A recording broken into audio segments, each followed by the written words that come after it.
睡前聊历史，每天一个历史故事。今天我们聊的是七大恨与萨尔浒。1619年，在中国东北的深山密林中发生了一场不仅决定了明朝与后金命运，更在军事学维度上极具解构价值的战争——萨尔浒之战。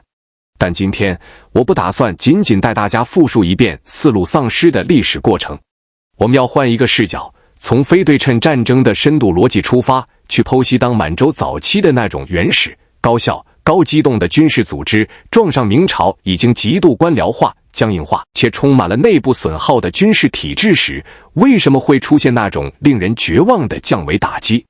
这不仅是一场冷兵器与火器的较量，更是两种完全不同的文明治理逻辑在战场上的暴力变现。第一部分，七大恨战争动员的底层逻辑。在谈论战争之前，我们必须先理解这场冲突的政治动量。1618年，努尔哈赤发布了著名的七大恨。在很多传统的史观里，这被看作是开战的借口。但如果我们从非对称战争的动员角度看，这其实是一份极高水平的政治动员令。对于当时的建州女真来说，他们面对的是庞大的明帝国。这种体量上的悬殊，让女真人内部存在着天然的畏惧。努尔哈赤通过七大恨完成了两件事：第一，将部落内部原本分散的、为了掠夺而产生的零星动力，转化为一种复仇的集体使命感。这是一种精神上的非对称，明军是为了领一份粮饷，执行一份上级的公文而战，而满洲兵是在为祖父之仇、为民族生存、为努尔哈赤赋予他们的所谓正义而战。更重要的是，七大恨精准地打击了明朝在辽东统治的合法性。他指出，明朝偏袒叶赫部，杀害努尔哈赤父祖，越界干涉女真内部事务。这在当时的政治语境下，让后金政权从一个叛乱者转型为一个受害者和反抗者。这种动员力直接导致了后金军队在战场上极高的组织凝聚力。相比之下，明朝的辽东防御体系更像是一个千疮百孔的官僚派出机构。第二部分，明朝军事体制的官僚化陷阱。我们要解构明朝的失败，就必须看清当时明军的本质。万历末年的明军表面上拥有庞大的数量和先进的火器，但其内核已经高度官僚化。什么是官僚化的军队？就是层层审批，权责分离，互相掣肘。在萨尔浒之战前，明朝中央政府在兵力调集上表现出了惊人的低效。为了筹措饷银，万历皇帝和朝臣们拉锯了数年，最终派出的统帅杨浩，并不是因为他最懂军事，而是因为他在文官体系中资历够老，能够在错综复杂的官场关系中维持一种脆弱的平衡。明军的指挥系统是文人统兵，主帅杨浩坐在沈阳的办公室里，通过书信和公文下达指令。这种指挥模式在应对小规模流寇时或许有效，但在面对努尔哈赤这种亲临一线、拥有绝对权威的统帅时，信息传递的延迟就是致命的。明朝的官僚体制还带来了一个更严重的副作用：贪腐导致的虚报。当时辽东明军的账面数字和实际战斗力严重不符，大量的士兵被将领私有化，成了家丁，而普通的卫所兵则长期欠饷，缺乏训练。这种军队本质上是一个行政机构，而不是战争机器。他们关注的是如何完成考核，如何规避责任，如何向上级递交一份漂亮的奏折，而不是如何在前线消灭敌人。第三部分，满洲八旗的非对称优势、组织与战术。与明朝的官僚体制相反，后金的八旗制度是典型的兵民合一。这是一种为了战争而专门进化的社会形态。在非对称战争中，满洲骑兵拥有三个核心优势。第一是信息密度。八旗将领大多是努尔哈赤的子侄或亲信，他们的利益与汉王高度一致。在战场上，满洲指挥官拥有极大的现场自主权，而不需要等待中央的公文。努尔哈赤在萨尔浒战役中提出的核心战略“平儿几路来，我只一路去”，其实就是一种利用信息时差和决策冗余的极致打法。第二是机动性带来的局部绝对优势。明军虽然有10万余众，号称47万，但在地理上是被拉散的。由于后金军队全程保持高频率的机动，他们能够迅速在每一个局部战场形成对明军单路兵力的倍数级压制。第三是战术上的针对性。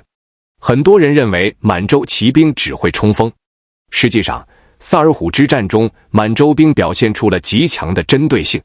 针对明军的火器，他们采用重装步兵前排推进加骑兵侧翼袭扰的打法。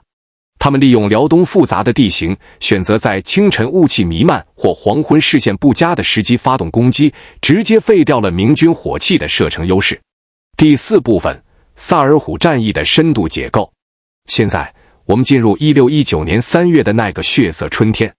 杨浩的4路进攻方案，从公文美学的角度看是非常完美的。他试图通过分兵合击，像捉兔子一样把努尔哈赤围死在赫图阿拉。但这个方案忽视了一个最基本的现实，辽东的崇山峻岭和泥泞道路让4路大军根本无法实现同步。当杜松部作为西路主力为了抢攻而孤军深入时，非对称战争的绞肉机开始发动了。杜松在萨尔浒山下安营扎寨，他认为自己有坚固的营垒和先进的火炮可以守株待兔。然而他面对的是一个完全不按常理出牌的对手。努尔哈赤没有选择正面强攻他的重兵营地，而是利用夜色和地形先切断了杜松各营之间的联系。最关键的一幕发生在吉林崖。当明军在河边修筑防御工事时，努尔哈赤的主力突然杀出，满洲骑兵的冲击力在那个瞬间被发挥到了极致。这不是简单的对阵，这是一场精准切割。满洲兵像手术刀一样迅速切断了明军的指挥中枢。杜松作为主帅，在混战中阵亡，西路军随即崩溃。紧接着是北路开元总兵马林。马林听闻杜松败报，采取了极其保守的3营防御态势。他认为互相支援可以万无一失。但努尔哈赤再次展现了非对称作战的精髓，集中所有兵力先啃掉你最弱的一个营。当马林眼睁睁看着友军被屠杀却不敢救援时，明军的精神意志已经先于肉体崩溃了。最具有悲剧色彩的是南路刘听。刘听是明末最强悍的猛将，绰号刘大刀。他的部队作战素质极高，还有朝鲜援军。但由于信息被完全封锁，他并不知道西路和北路已经覆没。努尔哈赤玩了一手漂亮的斩首行动，他让满洲兵穿着杜松部明军的盔甲，拿着杜松的令箭，诱骗刘听进入埋伏圈。在阿布达里港，这位老将力战而死。